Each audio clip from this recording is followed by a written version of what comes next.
Game 1 of MINESKI versus VP. He's going to continue to get nuked up as he misses out on the dodge.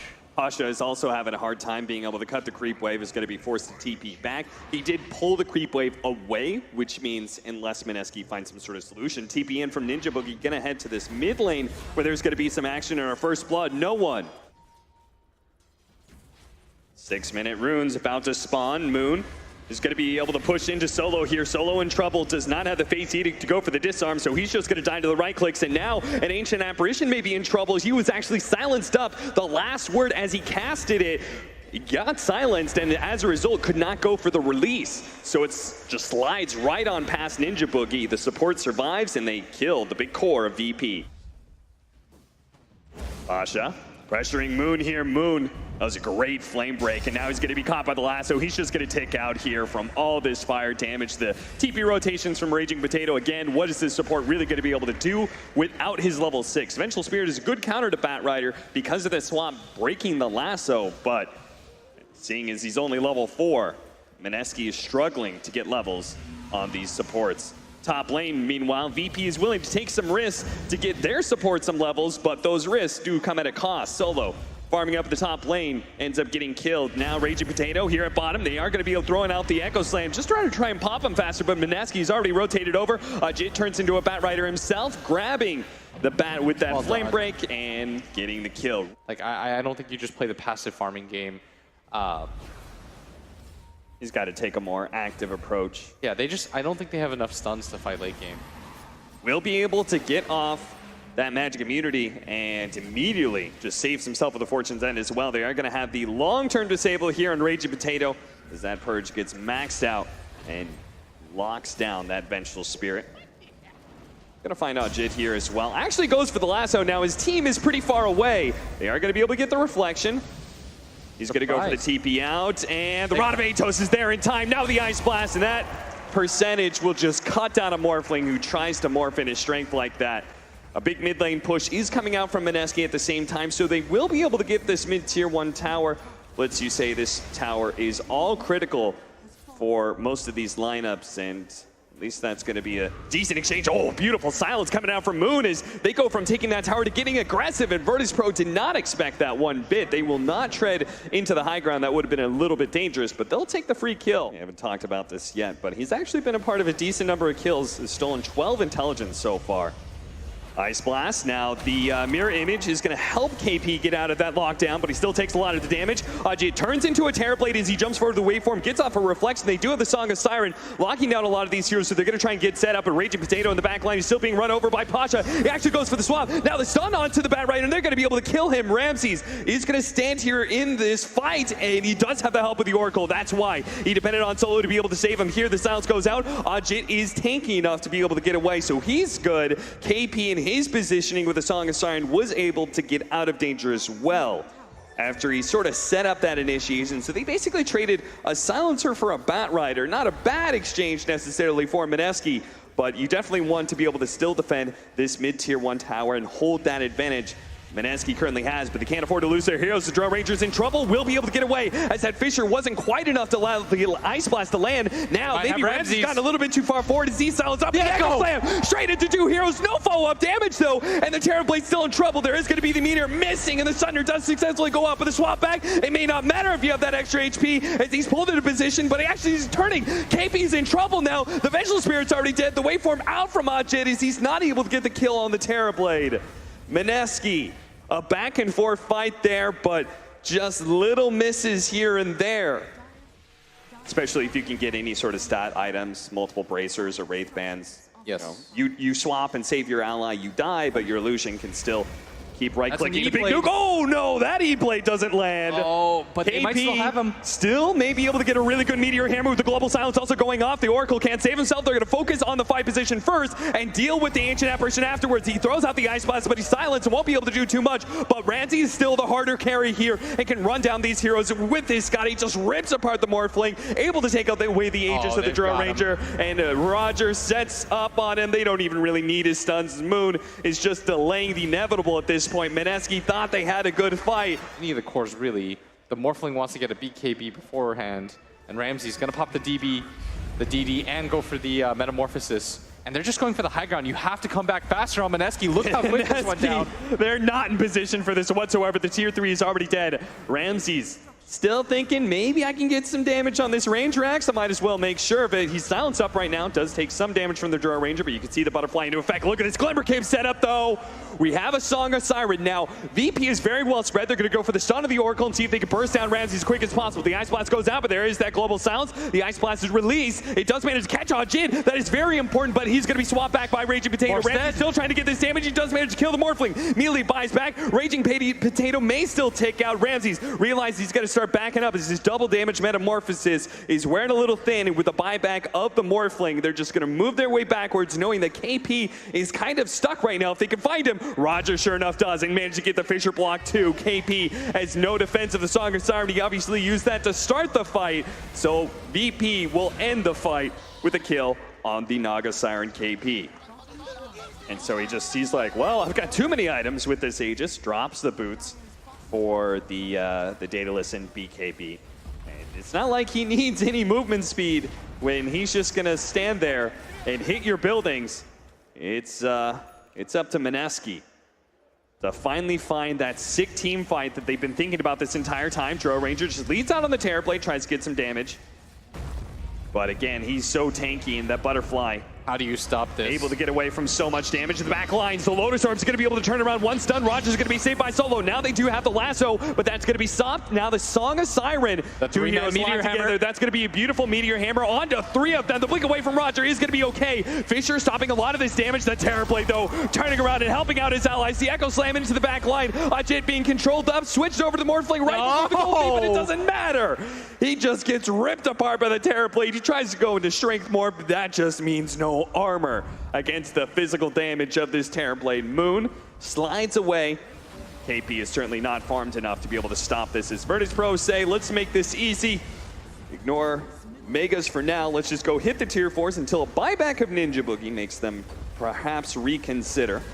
Yeah, at least on the tier 4s, but they're going to hard commit for these Megas. KP coming in, doesn't have the ulti. I mean, he's just feinting, trying to do whatever they can. He's saying, look at me, try to go on me.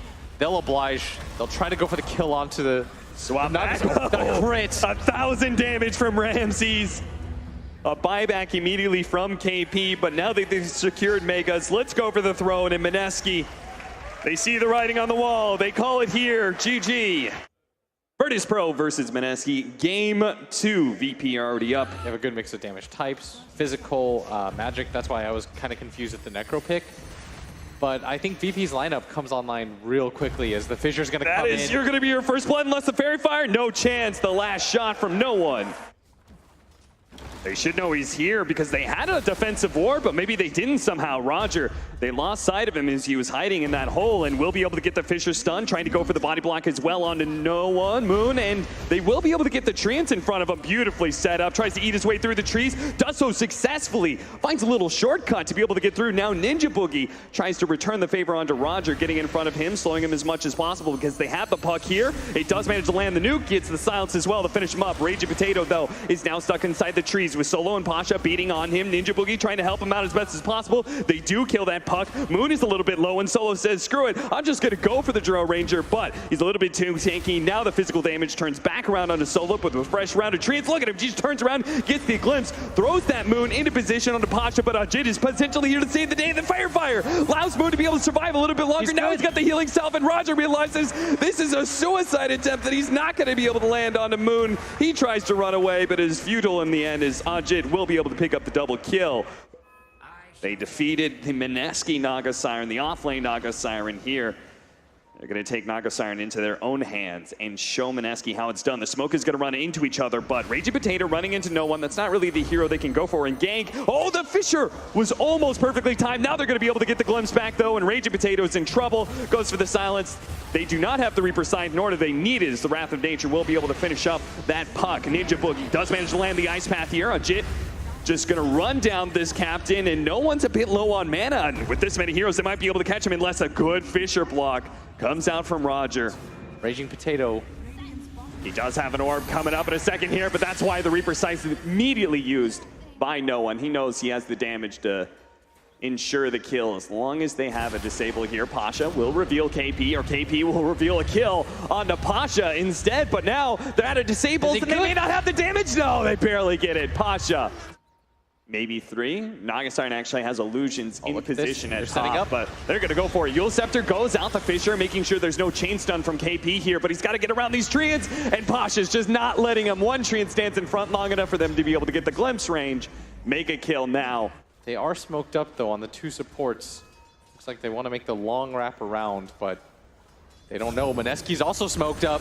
Slight chains catches Roger. Silence to be able to catch the Disruptor in the back line as well. The Spirit Vessel still ticking on Roger and will be enough damage, but couldn't dodge the ensnare out from Ramses, so the puck does fall. Still just a 4 position, 4-4 position as this fight continues. They're going to get the Ice Path off the Slight Chains, but Ninja Boogie's got to be careful here as the Reaper's Scythe is not available, but no one still does plenty of right-click damage. Nice, 2-man silence out from Moon. This is an opportunity to go in until Ramses resets the fight with a Song of Siren, and they see they want to go for the damage dealer in the back line. Immediately go for the silence on Moon as well as KP. Go for KP first. He does have the Yule Scepter, so instead they turn for Moon, take apart that Drow Ranger, leave KP for second, which they easily get. Jit is now out of mana here as the Ember Spirit until he pops a wand. Has plenty of mana to work with. That's why he's going to use it all to try and blow up no one, but doesn't have enough. No one with the magic resistance. Now the Reaper side comes back into flavor. Do you want to be no here? one. Now he's going to regen up. Raging Potato jumped in, but he's dead as well. MINESKI get wiped. And about to get this tier 2. MINESKI with their smoke up is trying to set up, getting into position here. They're going to run into this Naga Siren here, but they're trying to control him as much as possible. The silence should be able to finish him off. There's going to be no Song of Siren in this fight. No reset possibility here. That's why they're going to be able to chase down Solo here. Pasha, no chains. Not going to be able to stop him. Nice path. Goes out, doesn't actually stall whatsoever. They can throw out the Macropyre now. MINESKI wants to go in. They need to go in right now because Roshan's about to fall. That's why no one just goes outside the pit. He's going to zone out MINESKI while they ensure this ages. They're going to try and go for the fast kill on no one, but he does get off the Ghost Shroud in time before the physical damage can follow up. Silence out. Ramsey still able to get it off, though, as he gets to the Manta, into the Song of Siren, and he's going to catch 2 of these supports. Locked in by the Static Storm. No hope for an escape. One of them will get Reaper's Scythe, and yep, that's 75 seconds on the clock for him. Ninja Boogie eventually falls for a beyond godlike double kill. Virtus Pro has been stymieing all their attempts again. Moon alone in the jungle here. Some nice vision out from Virtus Pro. Knows the Drow Ranger is isolated right here. They're going to be able to catch him. That's a lot of damage he's putting out, but not going to be quite enough. Great opportunity to force a buyback here out of a big core. Look at this with the Solar Crest. Now Ramses is a tower hitter. Tries to hit Ramses here. They need to be able to get a strong initiation before they buy back on this Drow Ranger. They're beginning to do some damage. Yule Scepter goes out, trying to get the Split Earth follow-up, but there's Roger with the Fissure. Stop that one. They still have the chains, though. Ramses immediately pops that Manta to try and run away, dodging the Split Earth once again. Lands that stun, a lot of magic damage flowing in onto Ramses. Needs to be able to get KP out, though, otherwise he's going to get Reaper Scythe down. Does get the Yule Scepter off. The Reaper Scythe wasn't going to be enough. They get the silence out. The Drow Ranger refusing to buy back. Now they get the coil. Still no buyback whatsoever from the Leshrac either. 3-man Ice Path, well set up by the Jakiro, but won't stop him from dying. And finally, we'll have the first buyback. That's going to be out of the Jakiro. 2-man silence as well, but these heroes are still decently healthy, and there's the Song of Siren. They have the Static Storm on the 2 of them here. The Drow Ranger as well as Jit are not going to be able to get out of this one. Now he's going to be forced into a buyback, but the Ember Spirit's going to die as well. Another buyback flowing in. MINESKI have to be able to catch some heroes here. They can't let VP simply retreat like this. Lotus Orb and heals is going to be enough. Oh, but they got the glimpse. That's no good. Moon. This was the buyback. 100 seconds now. 4 versus 5 because Virtus Pro will get Megas at this rate. KP leading the way. Yule Scepter. Oh, trying to go for the splitter. Stop at the Song of Siren. Look at that again. Look the positioning. They are 2 heroes grouped up. There's a third kind of on the edges there. They are going to be able to get the Static Storm Reaper Side combo that cuts the Ember Spirit down for 140 seconds. And that's just it right there. You don't have any of your cores left. MINESKI just gonna watch buildings die and call GG. Give him the good luck further because Virtus Pro are indeed moving on in this lower bracket.